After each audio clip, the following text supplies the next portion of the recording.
Nasceu no Porto, mas é uma mulher do mundo. Uma mulher que nasceu no seio de uma família de mulheres artistas. Não é de estranhar que o seu fado fosse seguir o mesmo caminho. O seu primeiro disco apareceu em 1991. Ainda o fado estava longe de ser património imaterial da humanidade e a world music era uma coisa estranha. Arriscou fazer coisas diferentes no mundo conservador do fado, sem um público definido, e teve de desbravar o seu próprio caminho. Hoje é provavelmente a cantora portuguesa que desperta maior culto internacional, porque mesmo que o público não conheça a língua portuguesa, percebe o sentimento. Agora tem um novo projeto, chama-se Animal Sentimental, e é um livro que acompanha um disco, ou vice-versa. Mísia é a convidada do Carlos Bastos no música.pt. Já sabe quem é que está cá hoje? Está cá a Mísia. Olá, Mísia. Olá. Muito bem-vinda. Obrigada. Estás boa? Estou. Como é que correu estes 2 aninhos de pandemia? Foi uma diversão? Foi uma diversão pegada? Foi.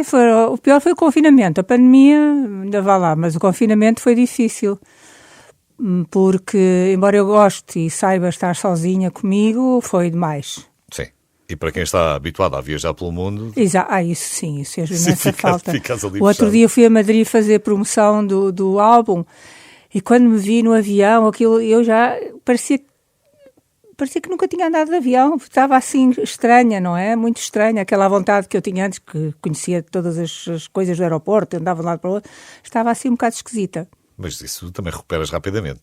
Sim, eu sou rápida. E depois o embate com o público também. Como? Gente à frente, começaste a ver gente à frente, no palco, também estranhaste ou nem por isso? Não. No palco aquilo funciona logo.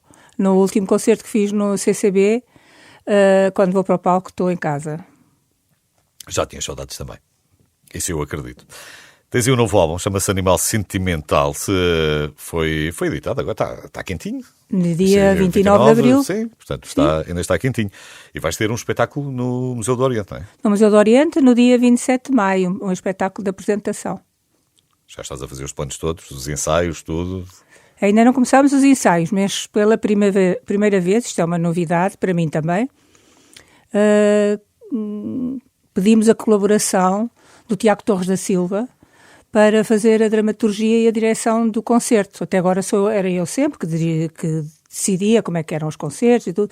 E agora estou numa época de confiar um bocadinho mais, de delegar um bocado, e então ele faz a dramaturgia e a direção do concerto, que vai ser diferente dos outros concertos, claro. Que é bom, não é? Porque isso também te traz gente e ideias novas. Claro. É um input completamente diferente. Sim. Eu quando confio, quer dizer, mais difícil ou mais demorado é eu confiar, ter conhecimento do trabalho dessa pessoa, saber o que é que essa pessoa, no caso do Tiago não, que já colaboramos há muitos anos, ele escreve poemas para grandes cantores e para mim também já escreveu. Aliás, neste disco escreveu 3 poemas, no disco anterior acho que escreveu 4. E já nos conhecemos, mas em caso de novos colaboradores, desde que eu chego ao ponto em que tenho confiança, depois já não me meto, porque se os contratei, se lhes pedi, não é para estar sempre a meter-me no trabalho deles, não é? Sempre lá para o nariz. Tu és uma mulher do mundo. Sou, e o mundo é meu também. E o mundo é teu também. É o mundo desta mulher. Nasceste no Porto, já vives há muito tempo em Lisboa? Sim, mas antes de viver em Lisboa, eu fui do Porto, logo a seguir à Revolução, em 74, em 75 que não havia aulas, eu devia entrar na universidade e não havia aulas, parou tudo, fui para Barcelona, atrás da minha avó que tinha lá ficado numas férias, que era o meu eixo afetivo. Estive, não sei quantos, mas cerca de 10 anos em Barcelona e depois fui para Madrid. E estive outros 10 anos em Madrid, casei com uma pessoa de Madrid, tudo. E depois é que em 1991... regressei desta vez a Lisboa, porque vinha fazer um disco, vinha trabalhar e... Já te dividiste para uma data de cidades, não é? Sim, também. Depois, cansada de me dizerem durante 15 anos que eu vivia em Paris, que era uma coisa que corria aqui em Portugal, toda a gente achava que eu vivia em Paris, não sei porquê. Não faço a mínima ideia porquê. Tinhas um ar coquete, se calhar. Sou coquete. Eu uma vez até perguntei, mas é o quê? Por causa dos chapéus? Se calhar. Não, eu já estava muito irritada com essa... Porque já tinha explicado várias vezes e eu pensava, mas como é que não compreendem que se eu vivesse em Paris não conseguia fazer estes discos em estreita colaboração com a Agostina Bessa Luís, com o António Lobo Antunes, com o José Saramago, com o José Luís Peixoto, ou seja, eu não posso estar a fazer isto a trabalhar desde Paris, mas pronto, mandaram para Paris, na cabeça dos portugueses eu vivia em Paris, e um dia irritei-me tanto que disse, como é que eu hei de lutar contra esta minha irritação? contra esta minha incomodidade com esta Certo. situação, e disse, vou mesmo viver para Paris. E foste? Fui. Peguei num caminhão de 47 metros cúbicos e disse, agora quando perguntarem se eu moro em Paris, dizem, ai, mas que perspicaz, é muito perspicaz. E fui viver 4 anos e meio para Paris. Não conhecia essa história. Sim, eu sou sou tremenda. Tenho reações tremendas. Quando já estou muito cansada de uma situação que me contraria, posso ter assim umas saídas. E então, um dia estava no camarim e os músicos estavam a falar que iam abater algumas árvores do Príncipe Real. Houve aqui uma polémica acerca disso. E eu, que me tinha afastado de tudo, para não ter saudades, tinha-me afastado de tudo. Quando eu vi as árvores do Príncipe Real, vou abater. Ai, tenho que voltar. Foi assim mesmo. Voltei em plena crise. Quando não era nada bom voltar, eu voltei. Não, estava aqui a pensar que se eu fosse presidente da Câmara de algum lugar no Minho ou no Alentejo, começava a espalhar o boato que a Mísia vivia lá e depois, entretanto, isto dava aqui a volta e a Mísia passava a ser ia para lá. residente. Não, já pensei muitas vezes ir para o Porto. Porque o Porto, quer dizer... Qual é a tua ligação hoje com o Porto? Eu tenho ligação. Durante muitos anos não tive, porque a relação entre mim e meu pai não era a relação ideal e eu ia lá só fazer os programas de televisão, mas sempre tive muitas saudades do Porto. Muito, muito, muito. O Porto é a minha cenografia interna. É o que eu tenho cá dentro quando diz é portuguesa, sim. Sou portuguesa, mas o que eu sou é do Porto, não é? Embora eu esteja a viver aqui, gosto imenso de Lisboa, acho que é uma cidade muito bonita, mas o Porto, quer dizer que é uma coisa que quando eu lá chego, já só o cheiro do ar, já me sinto em casa, não é? É assim. Mas, curiosamente, não vou quase nunca lá cantar, porque nunca me contratam, portanto... Não digo isto com pena, gostava de perceber porquê, mas também já desisti. É mais um mistério. Com o passar dos anos e de outras coisas pela vida, uma pessoa deixa de se centrar nas coisas que são negativas. Eu vou ir perguntando à mesma. Vamos conversar mais. Está cá a Mísia, novo trabalho, chama-se Animal Sentimental.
taça cheia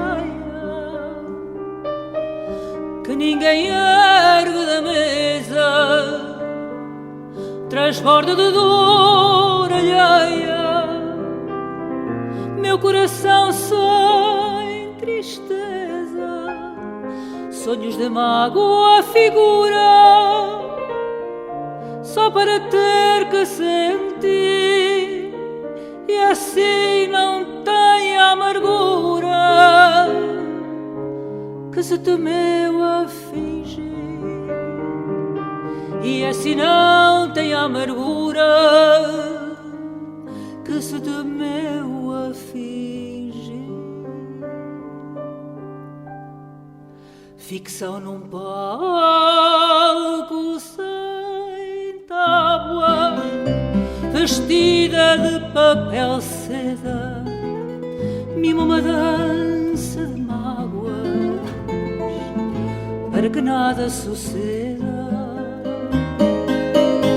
para que nada suceda.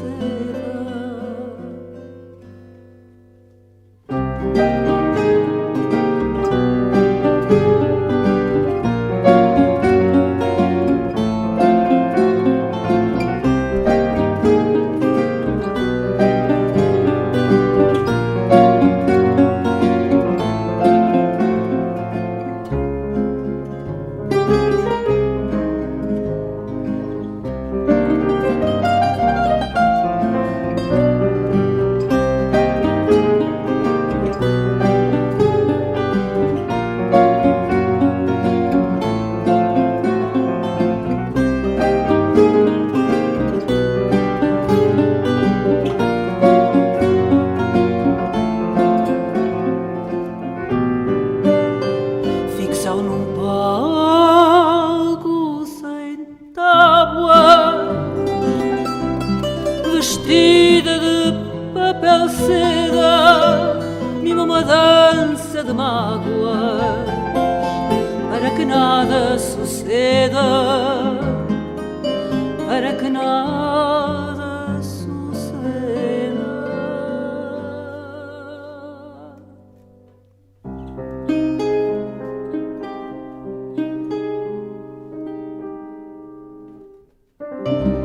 Hoje convidei a Mísia para passar aqui pela Renascença. Tem um novo trabalho, chama-se Animal Sentimental. Estamos a falar há bocadinho desta relação que a Mísia tinha com o Porto, mas com Lisboa, com Madrid, com Barcelona, com Paris. Exatamente, com muitas cidades do mundo. Tu já és a terceira geração. A tua avó já tinha uma grande costela artística, a tua mãe também. Exato, a minha avó era artista de burlesque.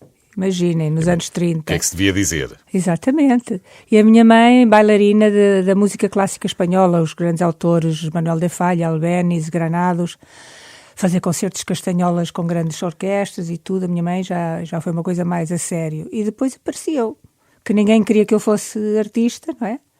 Mas afinal, eu queria ser antropóloga. Era o que eu queria ser. E de certa maneira sou. Sim. Antes disto tudo, quando era pequena... Nunca perdeste o gosto, não tens o curso. Não, mas investigo muito as coisas, muito. Mas quando era mesmo pequena queria ser trapezista. E de certa forma também é o que eu sou, dou saltos, piruetas, grandes voos às vezes. Elas tinham aquela diferenciação entre o que é ser espanhol ou ser catalão? Ou... Sim, a minha avó, sobretudo a minha avó. A minha mãe, pela influência da música andaluza, gostava imenso da Andaluzia e tudo, digamos que era uma catalã um bocadinho mais desnaturada. Embora, claro, defendesse a sua terra. Mas a minha avó, não. A minha avó lia-me poesias em catalão e tudo, explicava-me a história da Catalunha e tudo. A minha avó era mais catalã que a minha mãe. E tu, nessa fase que estás na Catalunha, vais lá, ficas a pensar na vida até regressares, até voltares a Portugal. Tu regressas em 91. Sim, 91, mas depois de Barcelona fui para Madrid. Ainda passaste por Madrid primeiro. Vivia pós-movida, e estar em Madrid ensinou-me imenso, aprendi muito. Mas quem vem com essa bagagem, não é? Quem vem com sim, a bagagem da movida espanhola, isto não estava muito sossegado. Para vir para cá, quando cheguei a Madrid, porque em Barcelona eu ainda estava assim um bocadinho, não tinha vocação, estava assim um bocado perdida, mas quando vim para Madrid aprendi muito a evolução das músicas urbanas em Espanha, a copla, o flamenco, que já estavam em evolução, em renovação, como se costuma dizer. Eu desconfio um bocadinho dessa palavra, mas bom, a evolução, e isso deu-me muitas luzes para eu depois ter uma visão daquilo que eu queria fazer para o meu fado, não é? Não era... Mas estava-te a perguntar, quem vem dessa movida toda espanhola, isto não estava tudo muito sossegado em Portugal? Isto para a Mísia não era assim uma coisa? Isto aqui não se passa nada, está tudo muito tranquilo. Eu quando cheguei, fiz uma coisa que eu sou precipitada e atirei-me ao que eu queria fazer sem olhar para o lado. Mas realmente aqui era um conservadorismo incrível. Eu lembro-me de ser insultada pelo Coliseu dos Recreios, em peso. Então. Eu ainda não tinha aberto a boca para cantar, só pela imagem. Bem, esta é uma história. Isso é que é a força de uma imagem. Isso foi uma coisa, um traumatismo para mim que me durou muitos anos, porque eu lembro que tinha vestido com o melhor vestido, eu só queria dar o melhor de mim. E eu era para atuar às 10 da noite. Isto está contado no livro, que eu nunca falei disso, mas no livro Animal Sentimental, que também vai sair também agora. Faz parte. E eu era para atuar às 10 da noite, todas as pessoas que estavam ali, eu era realmente um vírus no meio do fado. Quer dizer, as pessoas nem me conheciam, mas imaginavam que eu era sei lá o quê, não sei. Então foram-me mandando para o fim da noite, em vez de me ajudar, que era a primeira vez que eu lá estava, todos aqueles que tinham poder... Eu me empurrando para o fim da noite. Eu lembro que quando me visto de palco, já não me sento para não fazer rugas no vestido. Estive até às 6 da manhã de pé, com os sapatos, tudo ali, e todos a deixar para trás. E já estava toda a gente um bocadinho etílica às 6 da manhã. O apresentador, um senhor chamado Ângelo Granja, que merece que eu falo dele, porque disse: Mísia, um nome estranho para uma mulher estranha que quer mudar o nosso fado. Imagino o que ele disse. Foi uma frase letal, completamente. Certo. Que ele matou Mas logo. quando eu pus um pezinho no palco, ainda não tinha aberto a boca nem nada, o Coliseu inteiro começou, vai-te embora, ó vaidosa, ó não sei o quê. Bem, foi uma coisa horrível, horrível. E havia um grande ecrã que mostrava a minha cara. Os músicos pensavam que eu me ia levantar e que eu me ia embora, mas eu sou uma sobrevivente. A mim encostam-me contra a parede e eu cresço. Portanto, eu cantei o que tinha a cantar. E lembro-me que eu estava casada nessa altura e o meu marido, que era economista, ao dia seguinte leu os jornais e disse, não te preocupes, falaram muito mais de ti do que da pessoa que ganhou o prémio este ano. Mas para mim foi uma dor que me durou muitos anos e que me assustou muito em relação ao meu país. Eu achei que havia muita mesquindade, muita maldade em relação a qualquer coisa nova ou diferente. Nova é difícil. Depois da Amália não se pode fazer nada novo porque ela fez tudo da melhor maneira. Quer dizer, insuperável, mas fazer uma coisa à minha maneira, não é? E foi horrível, foi uma violência, porque eram muitas pessoas a gritar contra mim, muitas, e eu ainda não tinha cantado sequer. Imagino.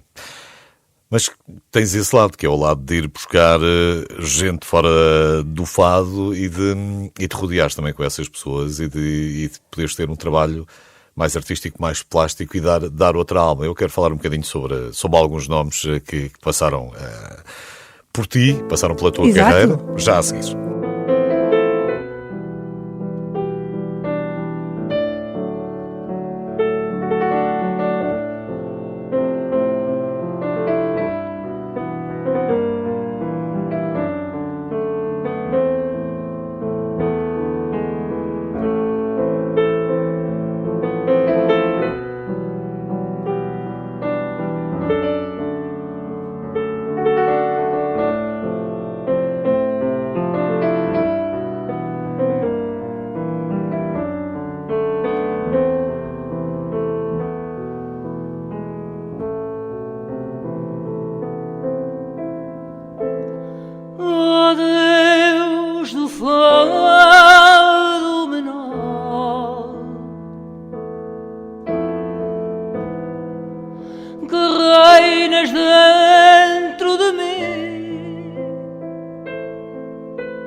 Faz com que a taça da dor se encha de um vinho em flor, me mata a sede do fim.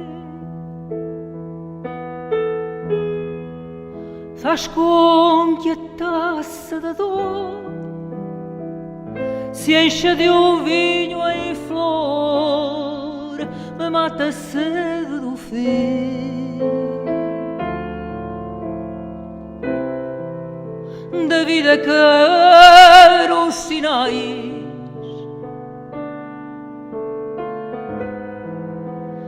de uma gaivota na areia, o aroma dos laranjais, e a morte tem que durar mais, o amor sem eira nem beira. O aroma dos laranjais, e amor tem que durar mais, o amor sem eira nem beira.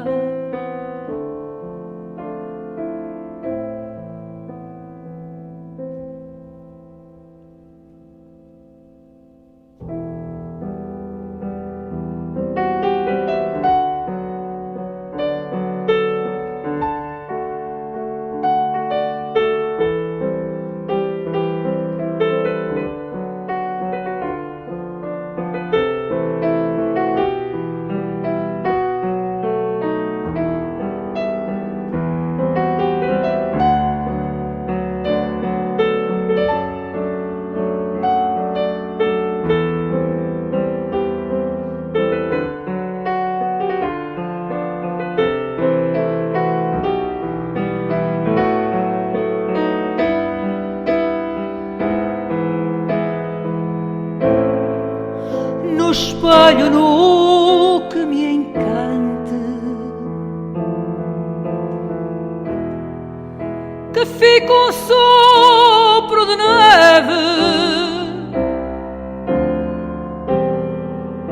uma estrela se levante, quando este fado se cante e a terra me seja leve.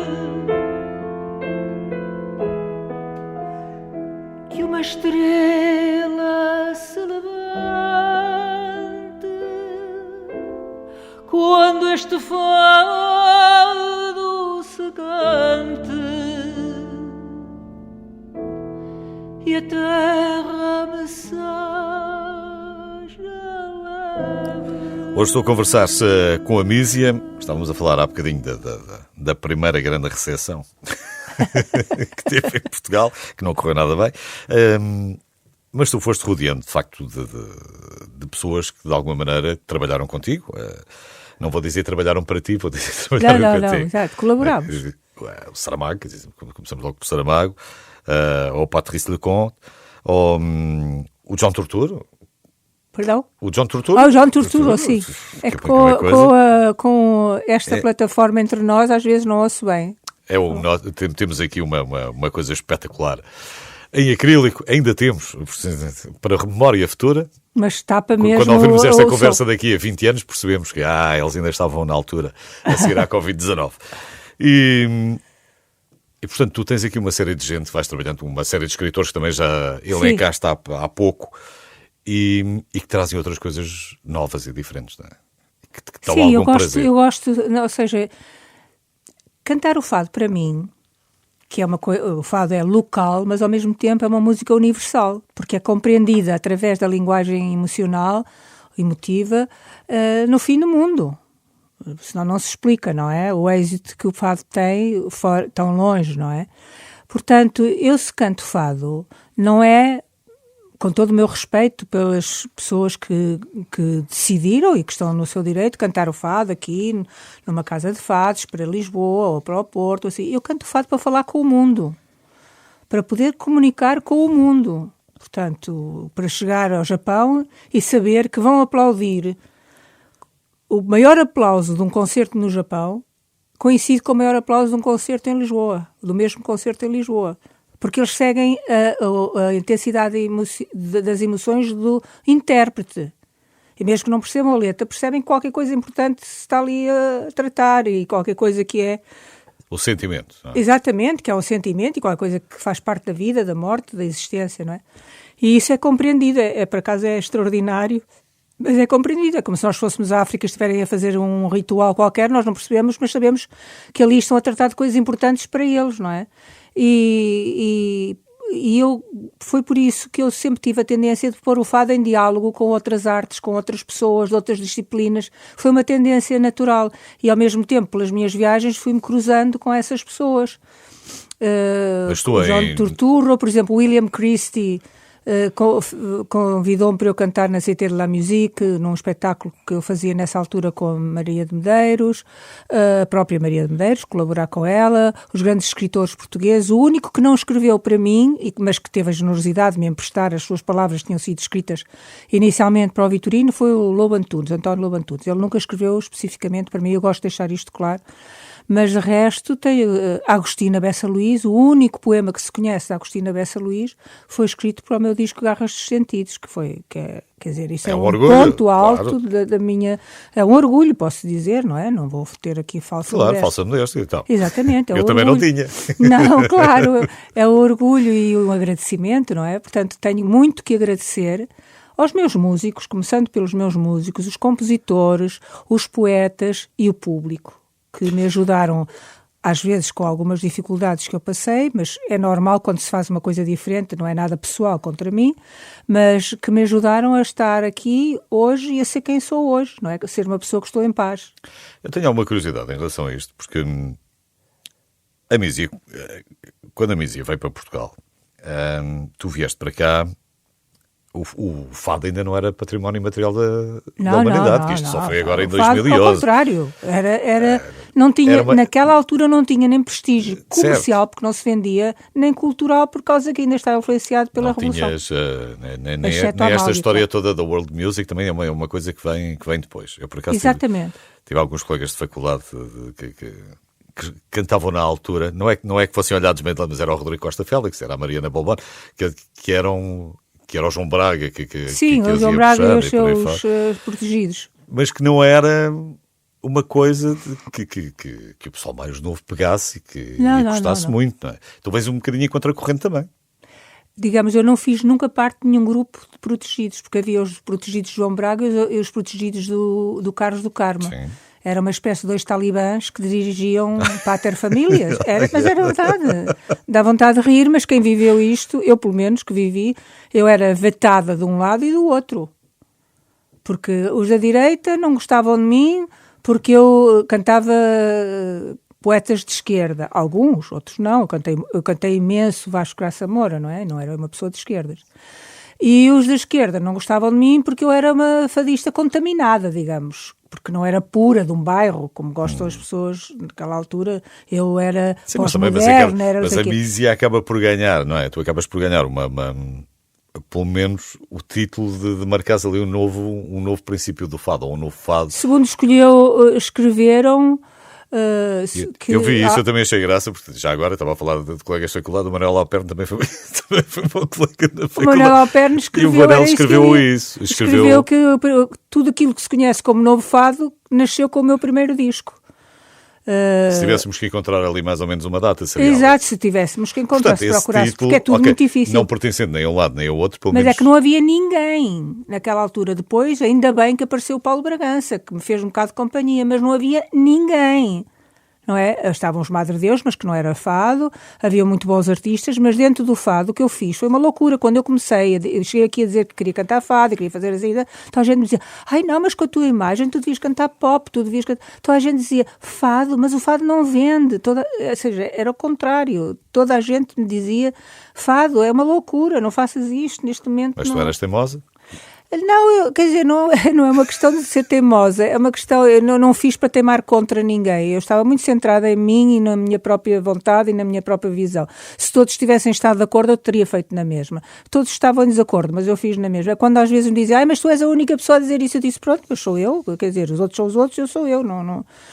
E aqui está. E tenho que dizer que tive uma enorme ajuda, nem tudo foram coisas más no início, eu tive uma enorme ajuda dos cantores-autores, do Vitorino, do Jorge Palma, do Sérgio Godinho, de imensas pessoas, dos escritores. Tornei-me, contra a minha vontade, uma cantora de elite, porque as pessoas um bocadinho mais informadas em Portugal... E depois também fui cantar para o Botequim da Natália Correia. Iam-te conhecendo, iam trocando ideias contigo e, portanto, exato.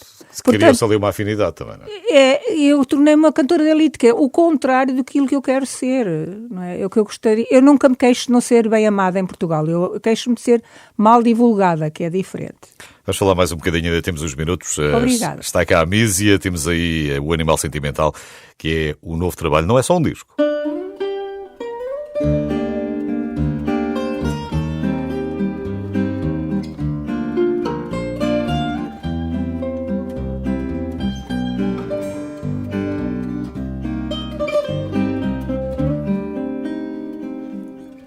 Já lá vem mais um inverno e eu à espera que olhes para mim. As noites andam mais longas, fico a cismar. A mulher ri quando pode, mas chora quando bem quer. Parece até que ela chove a dor que anda sempre a esconder.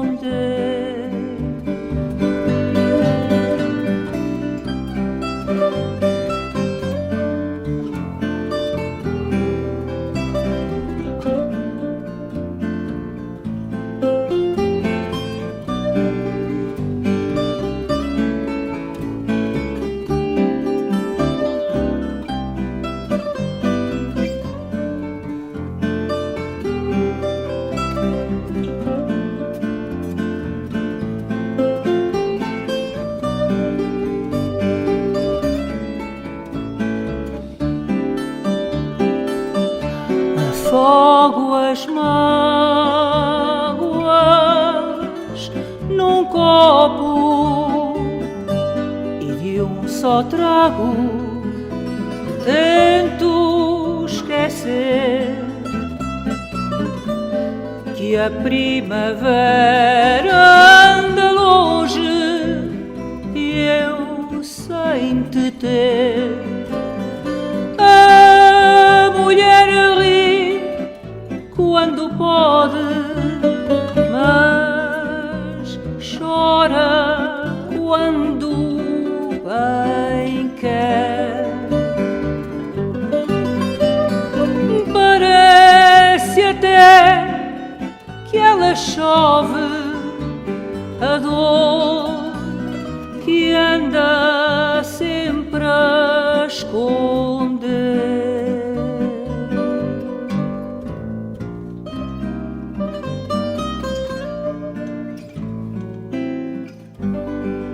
Hoje estou a conversar com a Mísia, tem um novo trabalho, chama-se Animal Sentimental. É um disco, mas não é só um disco. Vamos começar pelo disco. Falamos do disco. Tens aqui a ajuda de um senhor que já cá anda há 50 anos e que já ganhou uns prémios. Vamos lá ver se eu não me engano muito a dizer o nome, o Wolf-Dieter Carvatli. Exatamente. Isto não está mal, de todo.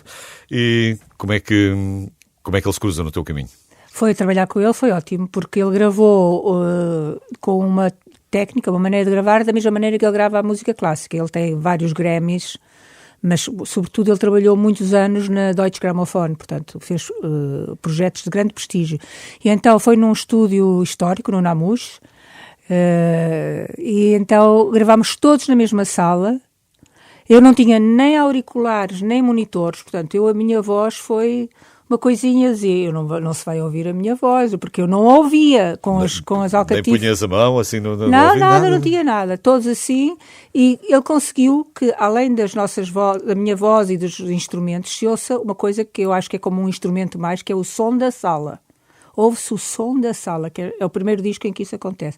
Eu já tinha gravado de maneiras parecidas com o grupo barroco L'Arpeggiata e num disco meu anterior, Ritual, que também foi tudo feito em takes inteiros, mas adorei fazer isto com ele, adoro este disco, é um olhar para trás. Tem uma capa muito bonita. É de uma artista, de uma pintora francesa que se chama Anne-Sophie Chieg. E dentro do disco tem ainda outro desenho dela, outra pintura, são quadros mesmo, eu tenho os quadros. E o disco é um olhar para trás, tem quatro temas inéditos, 5, digamos. Tem 3 poemas novos do Tiago Torres da Silva, um poema escrito também especialmente pela Lídia Jorge, com quem eu já colaborei, e uma prenda, uma coisa lindíssima, que é um tema do Rodrigo Leão, que ele fez também para este trabalho. Lindíssimo, fez um tema cheio de luz, que equilibra muito bem o disco. E depois como é um rewind, um olhar para trás, não é? Este Animal Sentimental, cada música do disco está indexada a um capítulo do livro.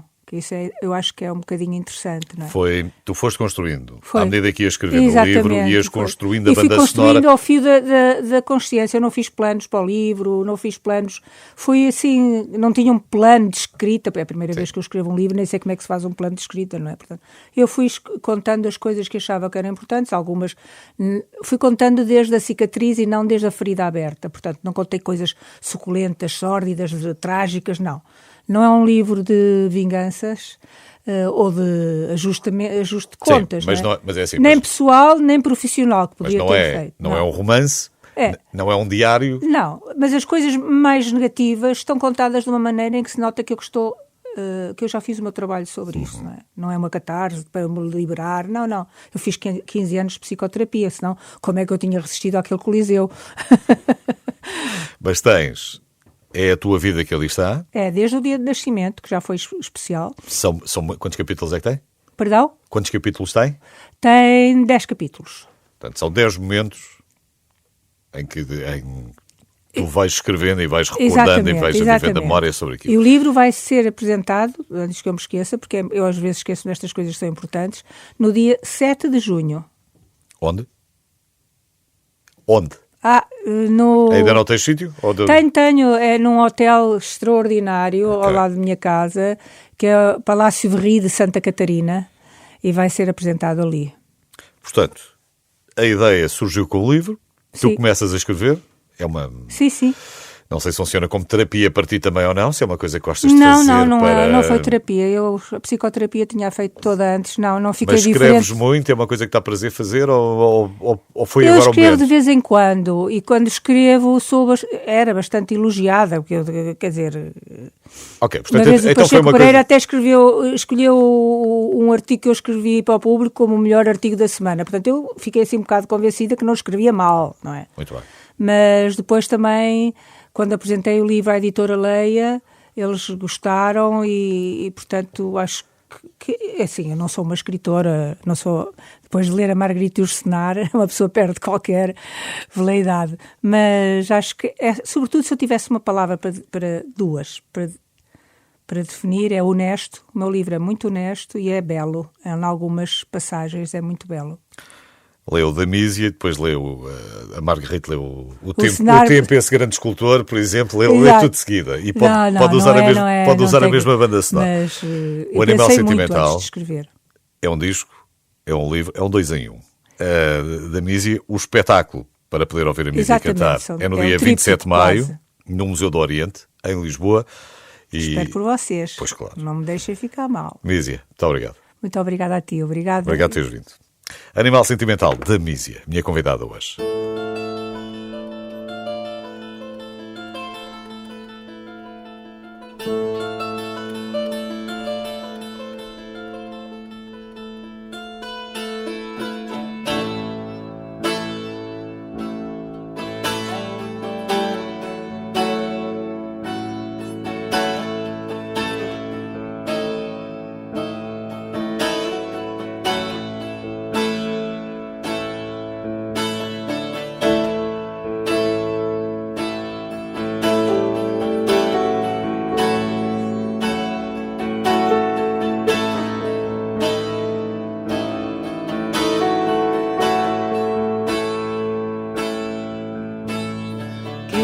Sacado con la luna, ay, ay, ay, que los dos miramos junto, ay, ay, ay, que he sacado con los nombres, ay, ay, ay, estampados en el muro, ay, ay, ay, cómo cambia el calendario, ay, ay, ay. Cambia todo en este mundo, ay, ay, ay. Ay, ay, ay.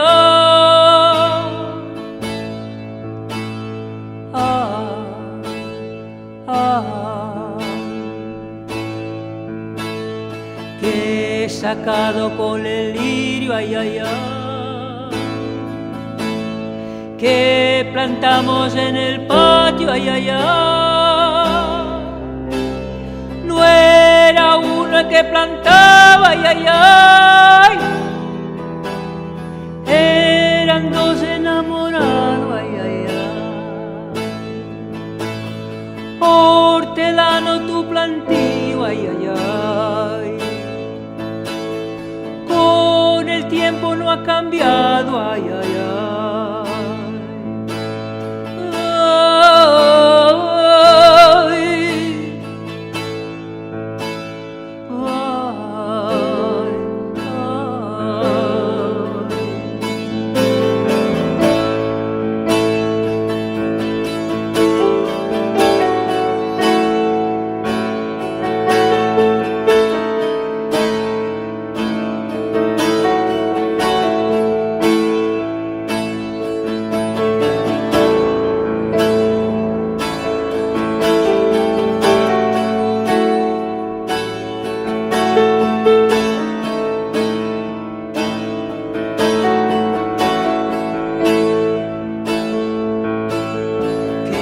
Sacado con la sombra, ay, ay, ay, el aroma por testigo, ay, ay, ay, y los 4 pies marcados, ay, ay, ay, en la orilla del camino, ay, ay, ay, he sacado con quererte, ay, ay, ay.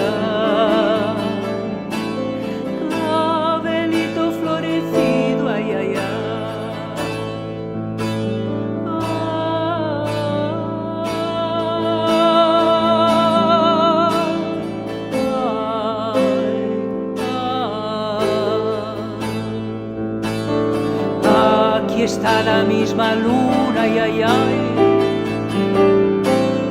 Y en el patio el blanco lirio, ay, ay, ay. Los dos nombres en el muro, ay, ay, ay. Y tu rastro en el camino, ay, ay, ay. Pero tu paloma ingrato, ay, ay, ay.